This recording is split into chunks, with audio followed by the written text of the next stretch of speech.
Compared to how they had been during the worst period of their relationship, she seemed like an entirely different person.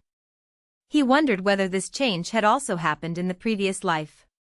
Even in the timeline he had traveled back through, had she paid attention to so many different things and gotten involved in various affairs like this? The regular reports he had received while staying on the battlefield did not contain detailed records of her daily life. They merely listed such things as when and where she had gone out and whether there had been anything unusual regarding her safety, all in a dry, businesslike manner. Even those reports had, at some point, become filled with complaints about the dire wolf. He had never once heard that she had socialized with the villagers or started a textile business. Even if she had ordered everyone to keep quiet, could she really have kept all of those things this thoroughly secret? He considered the possibility that the changes that had occurred in her were limited to this life. However, the fact that she had regained her vitality with Tyuran's help, that she had gone to the textile market at Lucas's suggestion, and that this had led her to take an interest in commerce industry had all happened independently of his intervention. If so, there was a strong possibility that the same circumstances had occurred in her previous life as well. But would she have reacted the same way she was reacting now? His gaze lowered to her face once more. Beside her head, a black incense burner was sending up a thin stream of smoke. Since she had avoided all medicines for some time except the ointment she applied to her legs, the scent of incense lingering in the room after such a long while felt stronger than usual. Perhaps it was the same for her, because faint wrinkles would occasionally form across the smooth bridge of her nose before disappearing again. He bit down on the handle of the cast iron lid lying on the floor and placed it over the incense burner. Then he climbed onto the bed and carefully lay down beside her. As the bed sank to one side under his weight, her body naturally tilted toward him. He gently slipped his snout between her neck and shoulder. As though it were the most natural thing in the world, her arm came around the back of his neck. It was an action that had been repeated countless times over the past 2 years. He was fully aware that he was becoming an irreplaceable presence in her life. His existence had undoubtedly had a significant influence on the changes in her.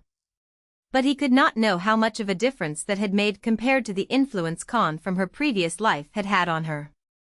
He looked at his steadily growing body with an uneasy expression. A considerable portion of the trouble she had experienced had originated from this wolf. Because of that, he had done everything in his power to make those around her regard him as harmless. He had desperately suppressed the urge to bite the retainers who acted insolently toward her, and he had gritted his teeth and endured the disrespectful attitudes of her younger brothers toward her. As a result, many people had stopped regarding him as a dangerous being. Her reputation, too, was improving day by day. Moreover, despite the fact that only a few months remained until his return, nothing had happened that might cause anyone to suspect that she was associated with heretics. Because of that, he believed that a future different from the past was unfolding. Yet, from time to time, that certainty was shaken to its very roots. The moment he saw the man charging toward her, he remembered the overwhelming impulse that had taken control of him, and his body trembled faintly. It had been as though his consciousness had been devoured by the instincts of his body. When he came to his senses, the intense taste of blood lingered in his mouth, while beneath his forepaw a man with an arm torn off was writhing and screaming desperately. Yet even after seeing that horrific sight, the wildfire-like rage coursing through his body did not diminish in the slightest. I will never lose her again. No one can take her away from me. If anyone so much as lays a finger on her, I will tear them limb from limb until not even a trace remains. Those were the only thoughts in his mind. If she had not stopped him, that man would surely have been left in a state where his form could no longer even be recognized. As he dwelled on the memory of that day, he slowly lifted his head from her shoulder and gazed at her long eyelashes. Fortunately, even after seeing him like that, Talia had shown no sign of fear or aversion toward him. However, the guards and security officers assigned to her, including Lucas, must have come to regard him as a dangerous being. Perhaps by now they had even sent a telegram warning her about the danger posed by the dire wolf. He frowned as he recalled how, around precisely this point in time, the reports arriving from Kammer had suddenly begun to contain far more warnings about Khan's dangerous nature. Was this merely a coincidence? If the events that had happened in his previous life were simply repeating themselves, then it meant that next, he would end up attacking Lucas. He thought of his younger brother, who had been showing an increasing interest in Talia, and unconsciously unsheathed his claws, scratching them against the bedsheet. It was true that irritation surged through him whenever he saw Lucas pestering Talia, but that did not mean he wanted to kill him. Regardless, his younger brother wanted to protect Talia. Lucas genuinely cared about her, and she needed at least one more person like that. He had not the slightest intention of harming someone who could serve as her shield merely because of some petty jealousy. Then did that mean his younger brother would do something that could sever the last thread of his reason? He desperately pushed the thought away. He had been overwhelmed by intense urges to attack more than once during this time, but he had never lost control unless Talia's safety was actually threatened. Nor did Lucas seem like the sort of person who would directly harm her. Perhaps he was simply overthinking things. Even if the soldiers of Kammer had begun to be more wary of him than before, he might be able to regain their trust through his actions. Consciously shaking off his anxiety, he soon buried his nose in her hair and slowly closed his eyes. Her textile business gradually settled into a steady rhythm. The fabric she had first put on the market had received a much better response than expected, and orders continued to come in steadily afterward. The maid's skills had also improved noticeably, and defective products had become almost non-existent.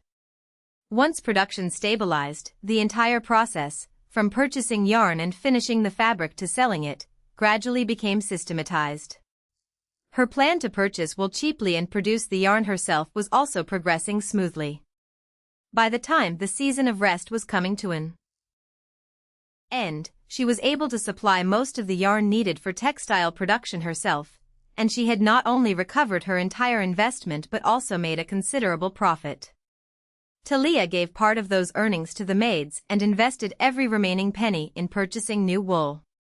The raw materials she had bought would be transformed into beautiful fabrics and presented to the public at next year's market.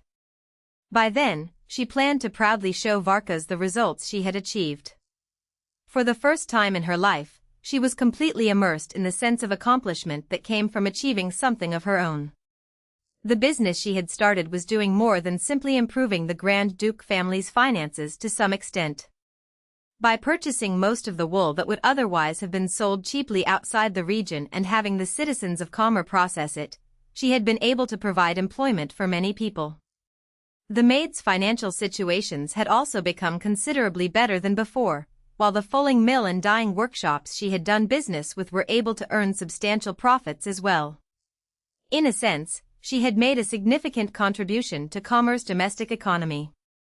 Varkas will probably be surprised when he returns and finds out what I've done.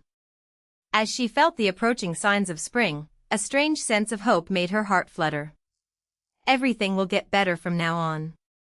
So please, come back safely.